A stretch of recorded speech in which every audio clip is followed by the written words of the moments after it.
Olá, eu sou o Felipe, eu sou médico de família, sou teleconsultor aqui do Telesaúde Goiás. Eu peço licença para você antes desse vídeo começar, porque eu gostaria de convidar os profissionais, médicos e enfermeiros do SUS que atuam na atenção primária no estado de Goiás a utilizar o serviço de teleconsultoria aqui do Telesaúde Goiás. A nossa equipe de teleconsultores ela pode te ajudar a tirar dúvidas de casos atendidos na rotina e do seu serviço e sugerir conteúdo atualizado sobre os mais variados temas aí no contexto da APS. Basta fazer o cadastro no site do Telesaúde Goiás e aguardar a autorização. Depois, solicitar a sua teleconsultoria. Aguardamos vocês!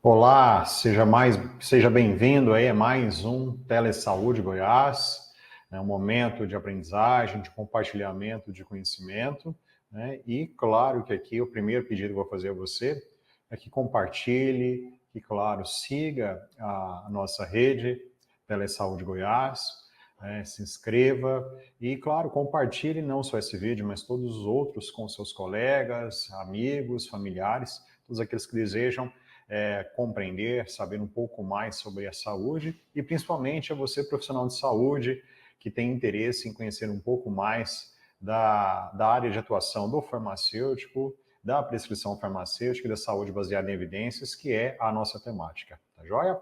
Eu sou o professor Cidião, sou farmacêutico, mestre e doutor em medicina tropical, especialista em gestão da assistência farmacêutica, e é um prazer estar aqui, essa que hoje está completando a nossa telesaúde número 42, né? Então, é um prazer já estar há alguns anos dentro desse projeto, compartilhando e, claro, aí, né, aprendendo também um pouco com vocês. Então, eu gostaria também de solicitar, caso você deseje compartilhar, eu deixo aqui não só o meu e-mail, mas dentro embaixo, né, no nosso compartilhamento, a você que está assistindo posteriormente o vídeo, né, comentários, contatos, sugestões de temas que possam ser de interesse público, né, será um prazer trabalhar e conhecer vocês também, tá bom?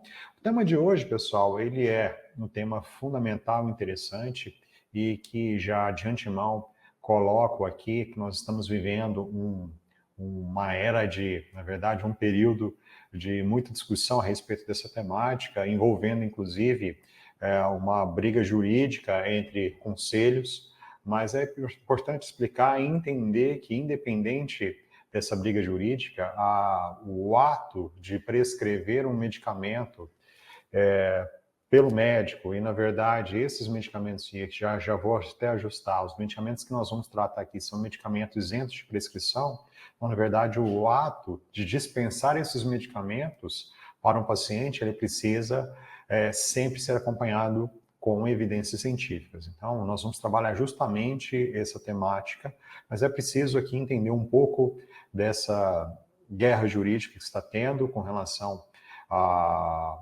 uma resolução de 2013, uma resolução do Conselho Federal de Farmácia de 2013, a resolução 586, que determina, né, as boas práticas da prescrição farmacêutica, onde coloca que cabe ao profissional farmacêutico prescrever, dentro das suas competências legais, medicamentos isentos de prescrição, né, que popularmente são chamados de MIPs, né, sua sigla, e que você conhece como aqueles medicamentos que não são tarjados, que estão disponíveis, inclusive, em muitas drogarias, muitas farmácias comunitárias, no autoatendimento.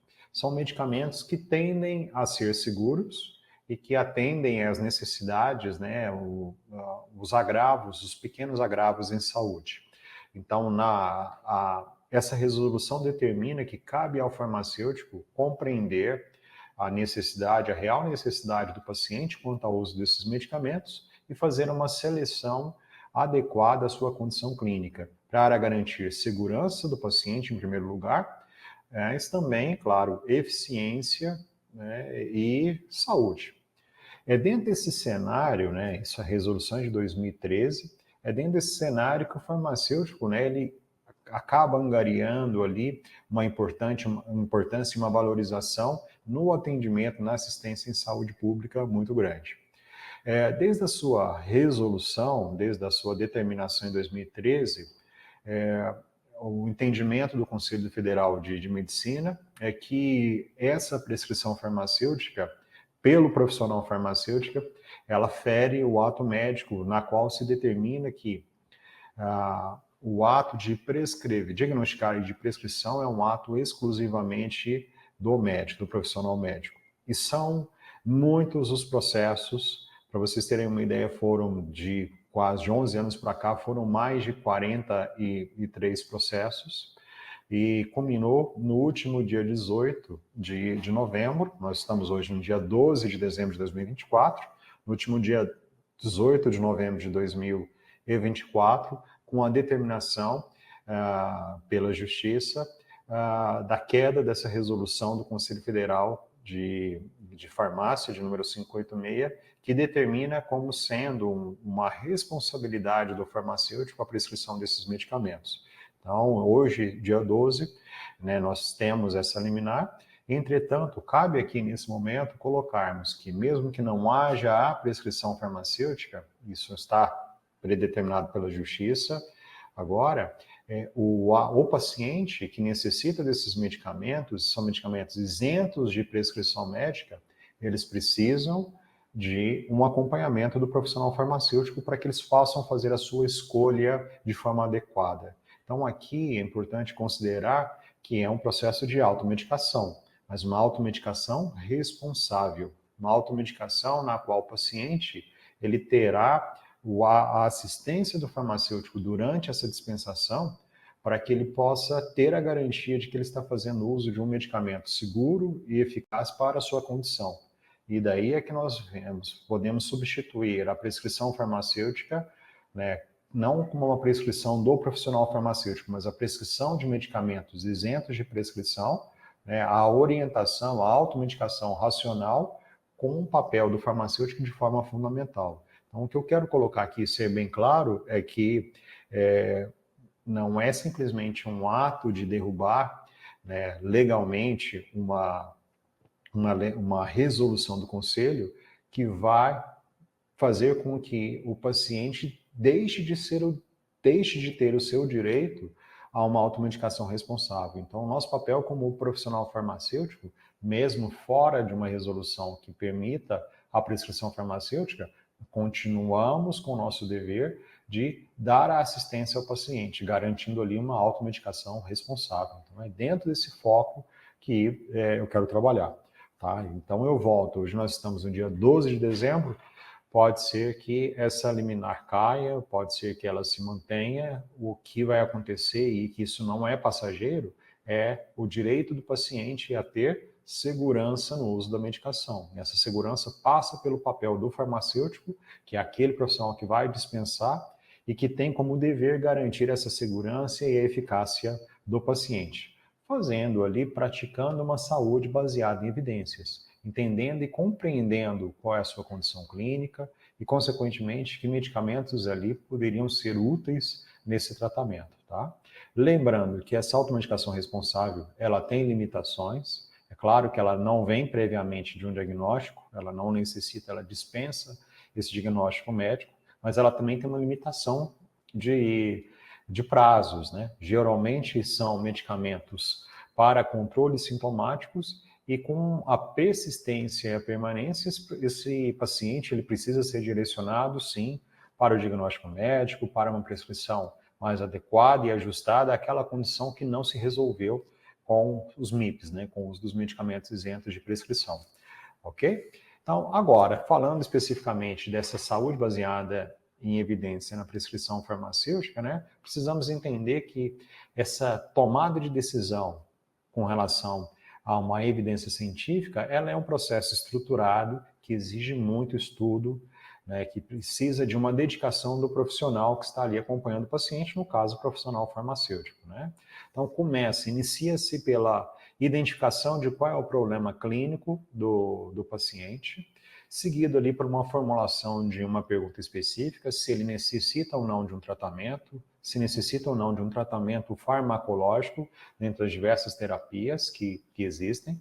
Essa farmacoterapia ela é elegível, e se dentro da farmacoterapia elegível, quais são as evidências científicas confiáveis para determinar a prescrição, na verdade, a escolha, a automedicação responsável por parte do paciente. Aquela condição clínica que ele possui, evidências científicos determinam qual é a mais adequada e qual é a mais ajustável para esse paciente, né? Dentro de um exemplo prático que eu trago para vocês, por exemplo, são quando, por exemplo, um profissional consulta as diretrizes da Organização Mundial de Saúde a respeito das decisões clínicas concretas em condições respiratórias, né? Posso também, por exemplo, em situações de hipertensão, consultar, por exemplo, as diretrizes da Sociedade Brasileira de Cardiologia. Então, eu estou ali buscando diretrizes que são baseadas em estudos clínicos, em evidências, para poder determinar qual é a melhor condição para o meu paciente. Então, a partir de estudos clínicos, a partir de estudos populacionais, partir para o que é mais seguro e mais eficaz para o meu paciente, certo? E claro que para isso a tecnologia ela é fundamental, tá ok? Porque venho de um mundo passado, analógico, onde esses estudos não eram tão disponíveis assim, era difícil, era complicado se encontrar, mas hoje a tecnologia ela avança e ela facilita. Então nós temos ferramentas, e aqui algumas citando o UpToDate, Micromedex, a Dynamed, que são bases de dados com evidências científicas que permitem consultas, acessos rápidos com equipamentos como o celular, computadores e, consequentemente, o acesso a essas informações. Então, hoje se facilita, hoje isso tudo é muito facilitado, tá? Então, e claro que a maior parte, por exemplo, quando você tem empresas, instituições, estabelecimentos de saúde, essas ferramentas, elas precisam ser, é preciso que esses estabelecimentos invistam nessas tecnologias para facilitar o trabalho do profissional farmacêutico, do profissional de saúde que está atuando através da saúde baseada em evidências. Então, aqui são só 3 ferramentas, mas existem várias outras no mercado, né, e que exigem de nós, profissionais, que precisamos nos adaptar, compreender e utilizar da melhor maneira essas ferramentas, tá? E aqui fazer também um detalhe importante. Essas evidências, essas ferramentas geralmente trazem dados em língua inglesa. Então, mais uma vez aqui, fortalecendo a necessidade do profissional de saúde de ter competência e habilidade para a leitura e para a compreensão em outras línguas, né? Então, isso é algo importante. Nós temos carência de ferramentas tecnológicas, não, isso é interessante, não por carência tecnológica em si, mas é porque os dados eles estão em língua inglesa, né? Que é a nossa praticamente língua universal dentro da ciência. Então é preciso dominar, é preciso compreender a linguagem instrumental dentro da área da saúde. Então, além do uso dessa tecnologia, recomendo o hábito e a competência e a habilidade de ler e compreender em outras línguas, principalmente a língua inglesa. Tá? Quais são os benefícios da saúde baseada em evidências quando aplicado ali a prescrição de medicamentos, quando aplicada a automedicação responsável? Primeiro, e o topo, mais importante de todo o processo, é garantir a segurança e a qualidade, né, a eficiência do tratamento. Né? Quando se fala em qualidade, aí está diretamente relacionado à eficiência, né? O fato de garantir uma melhora na qualidade de vida do paciente, né? Então, prescrições mais seguras e alinhadas às melhores práticas. Né? O segundo, centrar no paciente, é o foco naquele paciente, na sua condição, garantindo que ele tenha maior adesão ao tratamento e, consequentemente, reduzindo ali, né, melhorando o custo-efetividade do processo, que inclusive é o terceiro benefício principal, é otimizar recursos, reduzindo aí tratamentos inadequados, dispensáveis, aumentando tanto o custo para o paciente quanto para a saúde pública. E por último, fundamental também, maior integração entre todos os membros de suporte e de assistência à saúde do paciente, né? Integrando essa equipe, né? Então, de forma resumida que nós temos, né, a nossa ideia é promover qualidade, segurança e eficiência com foco no paciente, nas suas necessidades individuais e consequentemente melhorar aí a distribuição de recursos, permitindo que o maior número de pessoas possam ter acesso à saúde, que é o direito aqui no Brasil, né, o direito de todos. Claro, garantir também uma colaboração e um trabalho em equipe interprofissional, né? São esses pontos. Mas a saúde baseada em evidências, aplicado na automedicação responsável, ela tem limitações e desafios a serem vencidos aqui dentro do nosso contexto brasileiro, né? Primeiro é a sobrecarga de trabalho, né? A falta de tempo, na qual todos nós sabemos que em muitos estabelecimentos de saúde, o farmacêutico, além de ser um profissional que está ali aplicado à clínica, ele também é um profissional gerencial. Então, a sobrecarga de trabalho, principalmente ligado ao processo de gestão, faz com que ele tenha dificuldade no atendimento ao paciente, na compreensão das suas necessidades, de escutá-lo, de buscar pesquisas, de se atualizar e de aplicar a saúde baseada em evidências. Então, isso é um desafio grande. Segundo, a desatualização profissional dificulta bastante, e aí daí a importância de se ter realmente tecnologia e formação contínua para que as novas descobertas científicas estejam ali de fácil acesso e que possa, né, transformar a vida dos nossos pacientes. E limitação, né? O último desafio é a limitação da infraestrutura, principalmente o acesso a essas ferramentas tecnológicas que permitem o acesso a essas informações, né? Então, isso é um fator importante, até porque todas essas ferramentas tecnológicas, elas não são gratuitas, elas são caras, né, e nem sempre disponíveis realmente nos ambientes de atuação dos farmacêuticos. Então, são limitações e desafios a serem vencidos, né? E aí vem, que soluções nós podemos encontrar, né? Primeiro, é uma mudança cultural, né? A saúde baseada em evidências, antes de mais nada, ela é uma cultura, é uma mentalidade de clínica diferenciada e que precisa ser implantada em todos os profissionais de saúde. Por isso, ela é, por exemplo, já presente dentro das matrizes curriculares na formação de novos profissionais de saúde, inclusive da farmácia. Claro que isso também passa pela pós-graduação, mas é preciso que essa saúde, essa mentalidade e a formação continuada, ela esteja implantada também dentro das instituições, né? Então, o que vocês estão vendo hoje aqui, por exemplo, é justamente uma tentativa de solução. Nós estamos falando sobre essa temática, o que vocês estão fazendo, acompanhando, é justamente uma formação continuada e aqui focada para profissionais de saúde que atuam dentro do Sistema Único de Saúde, aqui no estado de Goiás, mas também, claro, para todo o país, né? Então, aqui é uma solução.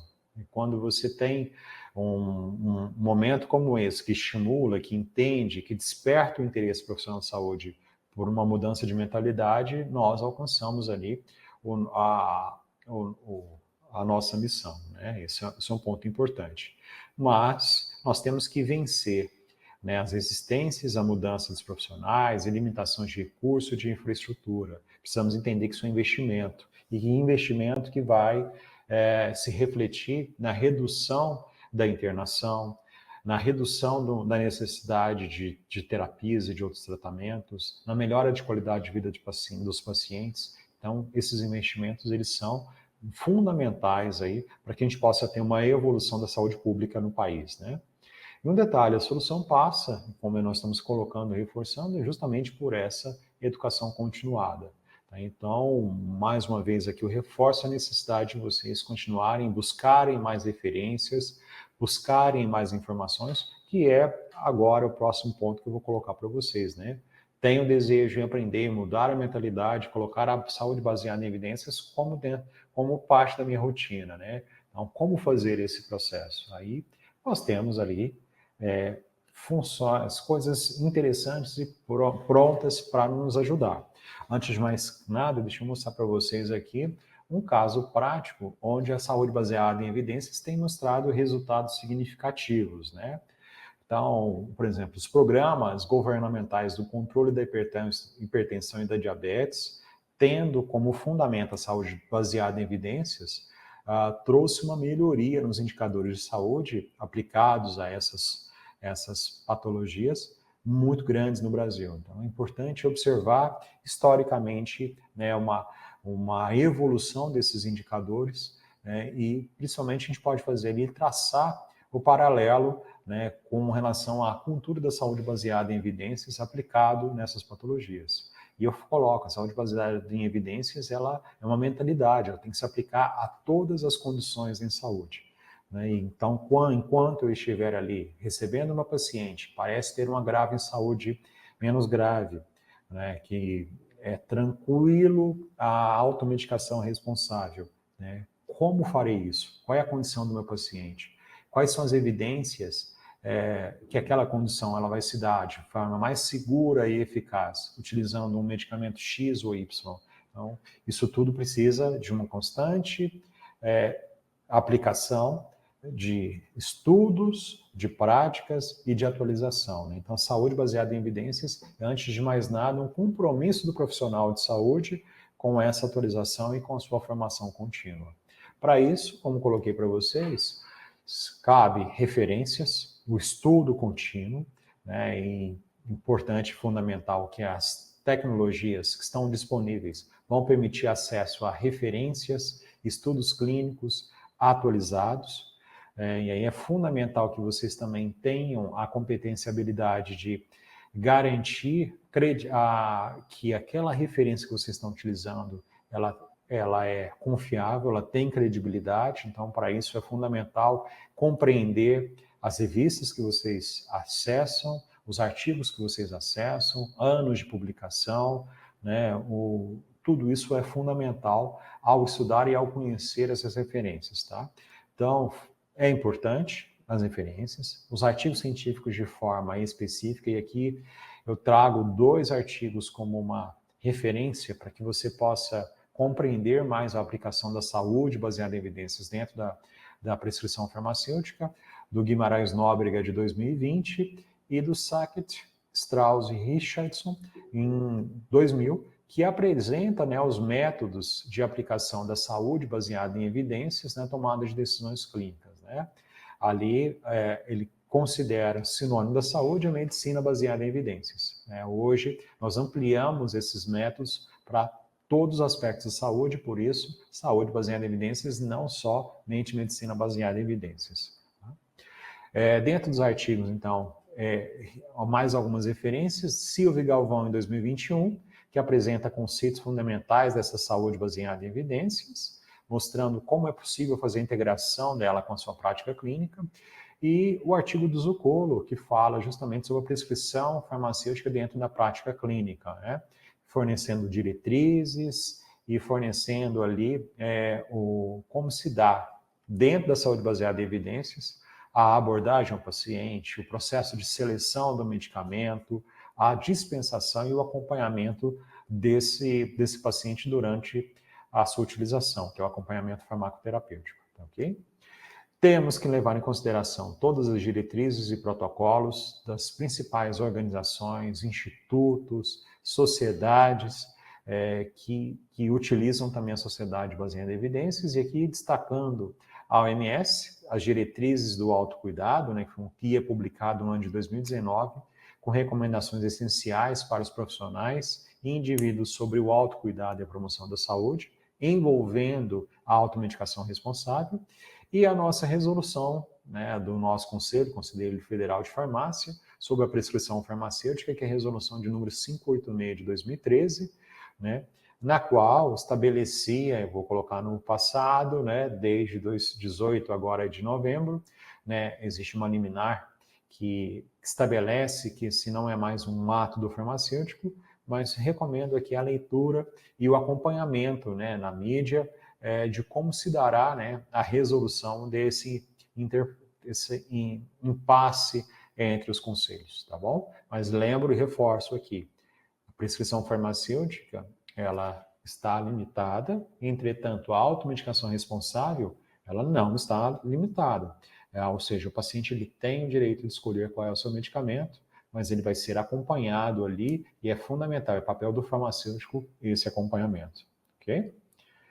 E por último, algumas bases de dados interessantes, ali a Crocane, a livraria, que é uma base de dados especializada em revisões sistemáticas da literatura e meta-análises, e a PubMed, que é um banco de dados internacional com artigos científicos dentro da área da saúde, e até entregaria mais uma biblioteca, que é a Biblioteca Virtual em Saúde, mantida pela Organização Pan-Americana da Saúde, né, que é uma base de dados fundamental, que inclusive essas duas bases estão lá dentro inseridas, né? Então seria uma terceira, ok? Finalizo e aqui compartilho com vocês essas referências que foram utilizadas para a construção e também as referências que eu sugiro a leitura para que você possa acompanhar e que possa aprofundar um pouco mais dentro desse conteúdo, tá bom? Espero ter compartilhado com o seu conhecimento, fico à disposição para que vocês possam interagir. Caso tenham dúvidas, volto a compartilhar, né, meu e-mail, cidião@inoveeducar.com, ok? E me coloco à disposição realmente para que nós possamos trocar conhecimentos. Saúde baseada em evidências é, na verdade, uma prática, estou só reforçando, né? É uma mudança de mentalidade, mudança de mentalidade que vai garantir uma transformação na vida dos seus pacientes, ok? Um abraço e até a próxima, pessoal.